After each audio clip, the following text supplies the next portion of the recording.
Welcome to the Women's Football Show here on PLZ Soccer's YouTube channel. I'm Kerry Pollock, Alison McConnell and Cara Henderson join me here today. Let's have a look at the results from the weekend.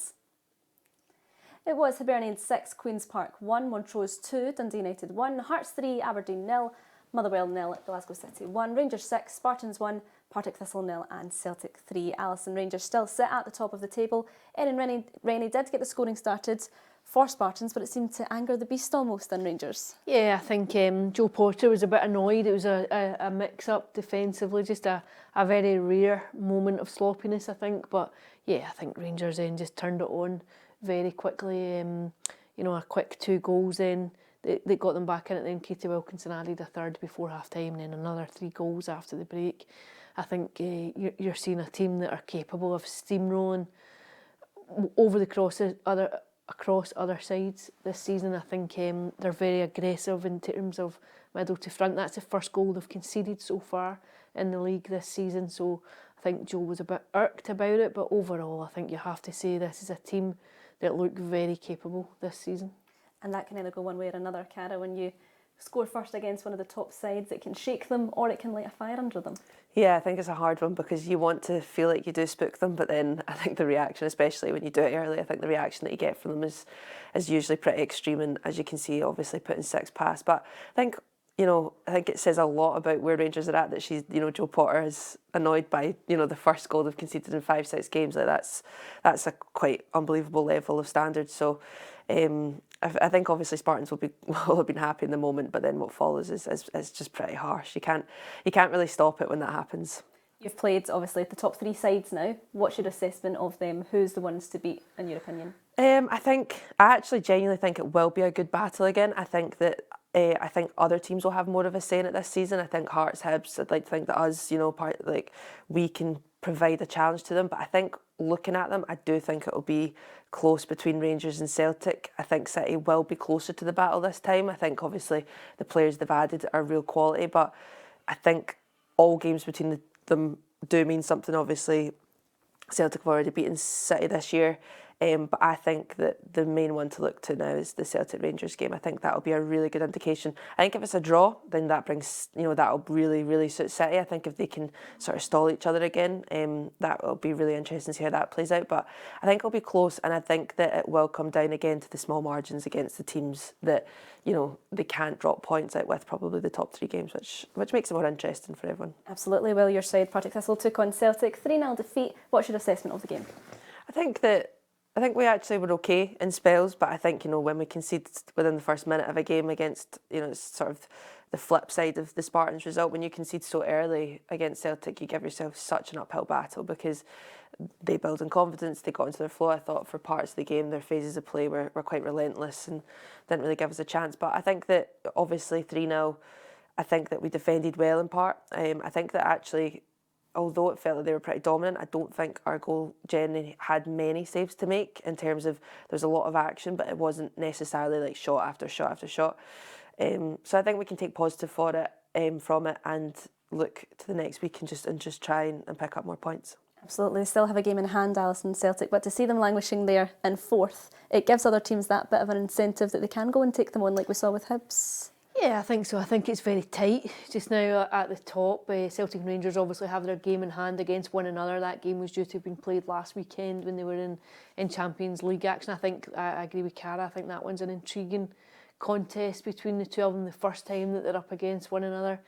I think Rangers have got a bit of a swagger about them this season. They seem to be scoring an awful lot of goals. Celtic too have been scoring, but I think it's not been as fluent as Elena Seduka would have liked. I think she's been very critical of the teams at points. She was pleased yesterday, but even after that win over Glasgow City, she was very critical of the team in terms of just not quite getting to the standard that she'd wanted.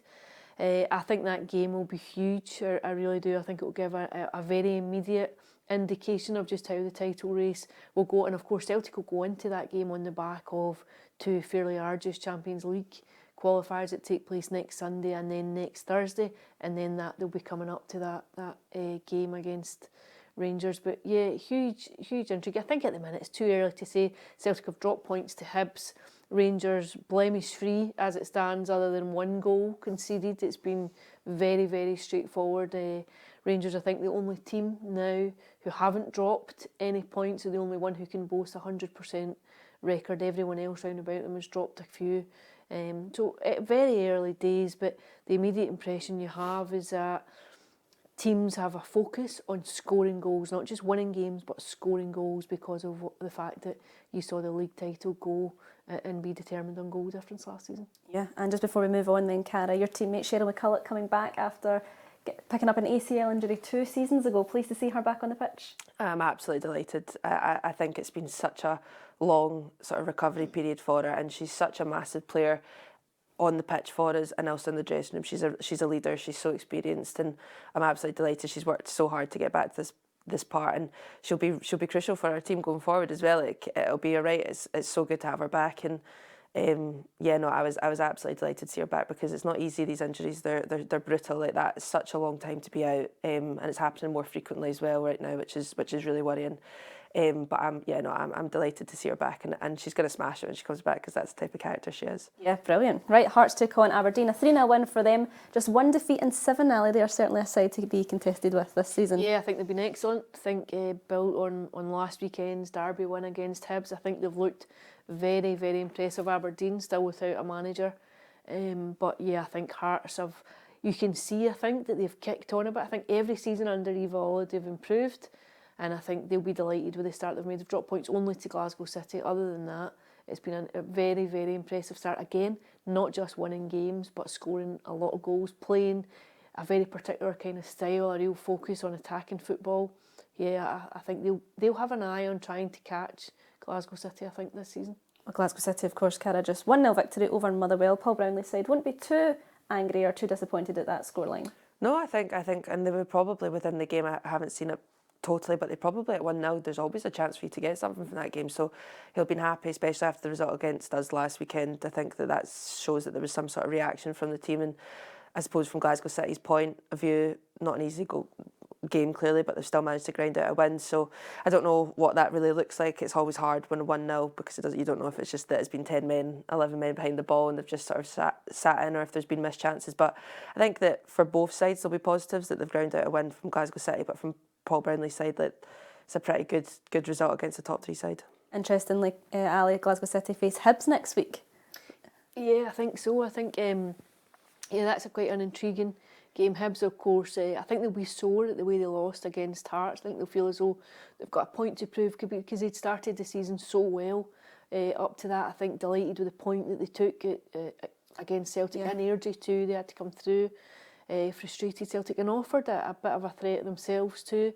So I think there'll be a lot of eyes on that game next weekend. Absolutely. And moving on to Montrose 2, Dundee United 1, a last-minute winner. Cara puts Montrose further up the table.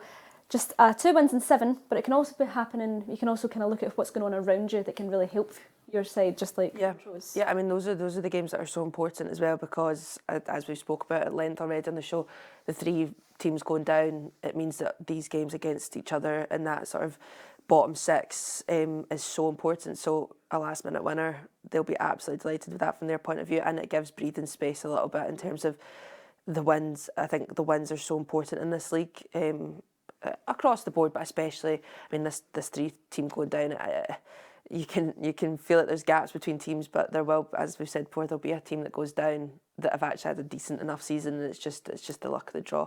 I don't know what it means for the league. I feel like it's, the more that we go on, it feels like it's quite an extreme thing to happen for the 3 teams. I feel like there's, quite established teams in the league that will go down. I don't know. Does that make it more interesting for the viewers, would you say?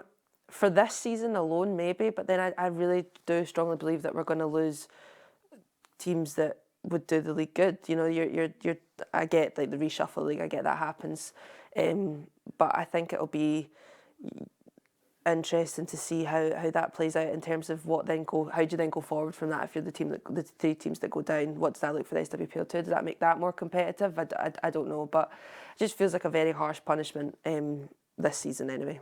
It would be interesting, Ali, to hear the game plans of the teams near the bottom half of the table, whereas we talk about it's all about scoring goals when you're up at the top end, but to hear maybe like a Queen's Park and a Montrose, what's their priorities for the season?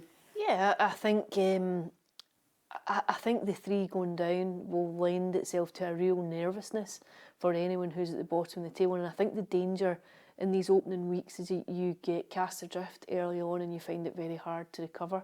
So I think it will be about stabilising as much as possible, trying to bank points and trying to keep it tight. Already you're looking at vast goals against columns, huge negative goal differences for those in the bottom half of the table. I think that will be a worry for teams. Well, the last game we're going to look at is Hibs 6, Queen's Park 1. Craig Joyce's side got the Hibs side. He didn't want Ali in that. They came out back from a reaction from their derby defeat. Yeah, I think it was inevitable. I think there would be a soreness at how they lost to Hearts last Friday night. I thought actually there was a 10-15 minute spell at the start of that second half where it looked as though they might have got back into it.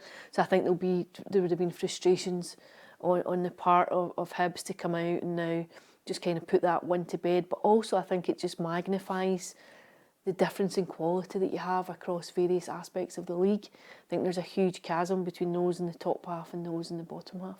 Underdogs, Cara, for you, Hibs and Hearts pushing the top 3?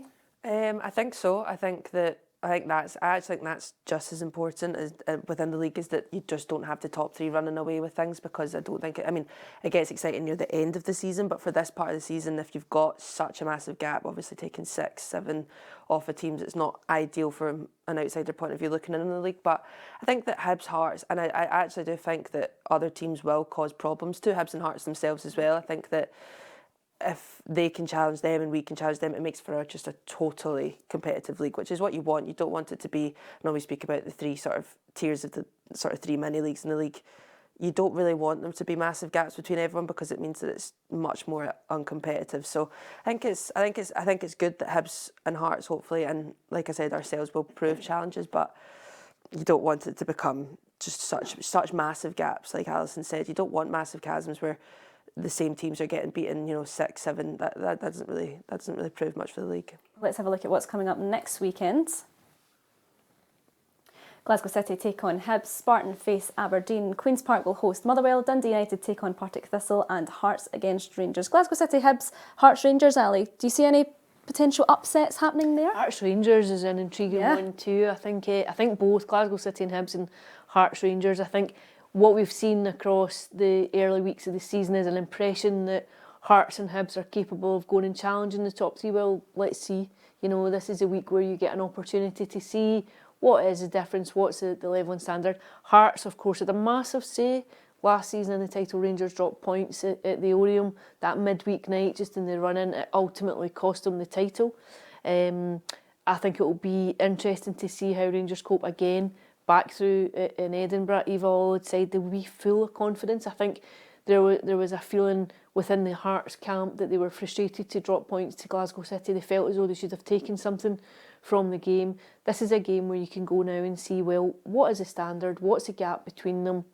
I think Rangers will probably prove to be too strong. I think the expectation is that they'll win the game, but curious to see just what Hearts can do and what questions they're capable of asking, and the same for Hibs against Glasgow City. Absolutely, and Cara, Partick Thistle take on Dundee United, a different challenge for you guys again. Yeah, it'll be tough. I think Dundee United will be really wanting to sort of get a good performance in, so it'll be a really tough game for us, and we obviously need to bounce back from getting beat off of Celtic. So I think a good week of training, and then we want to go Dundee and get the 3 points. Absolutely. Well, on behalf of myself, Alison and Cara, that's all for this week. Thanks for listening and thanks for watching.